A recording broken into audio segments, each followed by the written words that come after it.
दोस्तों नमस्कार, मेरा नाम है कुमार। आज मैं आपके सामने कुतुब शाही सल्तनत के ऊपर वीडियो का दूसरा भाग लेकर आ गया हूं। दोस्तों पिछले वीडियो में मैंने आपसे बात की थी कि जमशेद का 7 साल का बेटा शुभान शाह कुतुब शाही राजवंश का तीसरा सुल्तान नियुक्त किया गया, लेकिन 1550 में जमशेद का सबसे छोटा भाई इब्राहिम शाह विजयनगर साम्राज्य से गोलकोंडा वापस लौटा और वापस लौटते ही इब्राहिम शाह ने शुभान शाह से राज्य छीन लिया और इब्राहिम शाह ने शुभान शाह को मरवा दिया और 1550 में कुतुब शाही राजवंश के चौथे सुल्तान के रूप में इब्राहिम शाह का गोलकोंडा किले में राज्याभिषेक किया गया।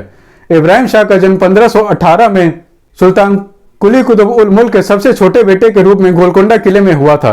इब्राहिम शाह का शासनकाल 1550 से 5 जून 1580 का रहा है और इब्राहिम शाह ने अपने पूरे शासन के दौरान दक्कनी तेलुगु भाषा को काफी संरक्षण दिया। इब्राहिम शाह का पूरा नाम इब्राहिम कुली कुतुब शाह वली था और इब्राहिम शाह अपने शासन के दौरान हिंदुओं से सम्मान से पेश आए और इब्राहिम शाह के शासन के दौरान कई बड़े विद्वान जो कि वेदों शास्त्रों पुराणों के महान ज्ञाता थे उभर कर सामने आए।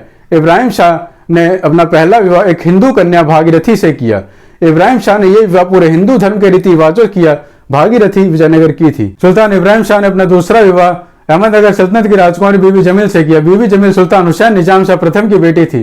सुल्तान इब्राहिम शाह की उनकी दोनों रानियों से कई बेटे और एक बेटी हुई। सुल्तान इब्राहिम शाह की बेटी का नाम है चांद सुल्तान और बेटों के नाम है अब्दुल कादिर, हुसैन कुली, मोहम्मद कुली, कुतुब शाह, अब्दुल फतह, खुदा बंदा और मिर्जा मोहम्मद अमीन। सुल्तान इब्राहिम कुली कुतुब शाह वली की 30 सालों के शासन के बाद 5 जून 1580 को 62 साल की उम्र में मृत्यु हो गई और सुल्तान इब्राहिम कुली कुतुब शाह की मृत्यु के साथ उन्हें भी हैदराबाद के कुतुब शाही मकबरों में उनके द्वारा बनाए गए मकबरे में दफना दिया गया। सुल्तान इब्राहिम कुली कुतुब शाह ने अपनी एकमात्र बेटी चांद सुल्तान का विवाह बीजापुर सल्तनत के सुल्तान इब्राहिम आदिल शाह द्वितीय के साथ किया। सुल्तान इब्राहिम शाह के सबसे बड़े बेटे अब्दुल कादिर की मृत्यु भी उनके जन्म के कुछ समय बाद ही हो गई थी। सुल्तान इब्राहिम कुली कुतुब शाह ने अपने पूरे शासन के दौरान 1565 में विजयनगर साम्राज्य के खिलाफ भी युद्ध छेड़ दिया और आसपास के सभी सल्तनत के साथ गठबंधन किया। इन सल्तनतों के नाम हैं अहमदनगर सल्तनत, आदिल शाही सल्तनत, बीदर सल्तनत और बरार सल्तनत। और इन दक्कन सल्तनतों के पास कुल मिलाकर उस समय 80,000 सैनिक थे, जबकि दूसरी तरफ विजयनगर साम्राज्य के शासक आलिया रामा राय के पास भी कुल मिलाकर 1,40,000 सैनिक थे। और ये लड़ाई वर्तमान कर्नाटक राज्य के तालिकोटा में जनवरी 1565 में लड़ी गई और तालिकोटा की लड़ाई के नाम से जानी गई। और इतनी बड़ी सेना होने के बावजूद इस लड़ाई में अंत में विजयनगर साम्राज्य के शासक आलिया रामा राय की हार हुई और वे अंत में मारे गए। दक्कन सल्तनत गठबंधन की जीत हुई और अंत में सभी दक्कन सल्तनत के सुल्तानों ने विजयनगर साम्राज्य के क्षेत्र को लूटने और बर्बाद करने के आदेश दे दिए। सुल्तान इब्राहिम कुली कुतुब शाह ने भी जीत के साथ उस समय के 2 मजबूत किलों उदयगिरी किले और अदौनी किले पर जीत हासिल की और इन दोनों किलों पर अधिकार कर लिया। सुल्तान इब्राहिम कुली कुतुब शाह की मृत्यु के साथ अगला सुल्तान उनके हिंदू पत्नी से जन्मा बेटा मोहम्मद कुली कुतुब शाह को नियुक्त किया गया और 1580 में सुल्तान मोहम्मद कुली कुतुब शाह का गोलकोंडा किले में राज्याभिषेक किया गया।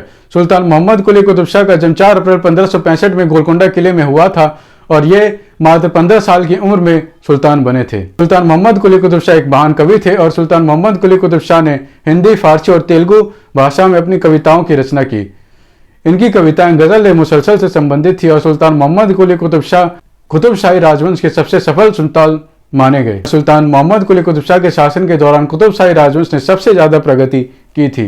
सुल्तान मोहम्मद कुली कुतुब शाह ने अपने शासन के दौरान 1591 में प्रसिद्ध चार मीनार का निर्माण भी करवाया। चार मीनार के निर्माण में शिया इस्लामिक वास्तुकला का इस्तेमाल किया गया है और चार मीनार के वास्तुकार मीर मोमिन अस्त्राबादी रहे हैं।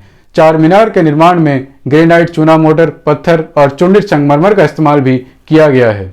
चार मीनार की अधिकतम ऊंचाई 56 मीटर और चार मीनार को ग्रेटर हैदराबाद नगर पालिका द्वारा सुनिश्चित किया गया है। चार मीनार को भारत के प्रसिद्ध ताजमहल की बहन के रूप में भी जाना जाता है। सुल्तान मोहम्मद कुली कुतुब शाह ने उनके शासन के दौरान कई सफल सैन्य अभियानों में भाग लिया और सुल्तान मोहम्मद कुली कुतुब शाह ने यशवंत राज और शाह साहब जैसे उस वक्त के नामी राजाओं को हराया। सुल्तान मोहम्मद कुली कुतुब शाह को उनके प्राकृतिक स्वभाव के कारण उनकी तुलना मुगल सम्राट अकबर महान से की जाती है। सुल्तान मोहम्मद कुली कुतुब शाह के शासन के दौरान गोलकोंडा सल्तनत बहुत धनी था और सुल्तान मोहम्मद कुली कुतुब शाह हालांकि लोगों से भूमि कर पूरी तरह से वसूलते थे। शाही सुल्तानों का शासन गोदावरी और कृष्णा नदियों तक फैला हुआ था, जिसका परिणाम यह हुआ कि सिल्क उत्पादन में सुल्तानों को बहुत मदद मिल जाती थी और मसूलीपट्टनम शहर बंदरगाह कपड़ा और हीरे के उत्पादन में अत्यंत महत्वपूर्ण बंदरगाह के रूप में उभर कर सामने आया।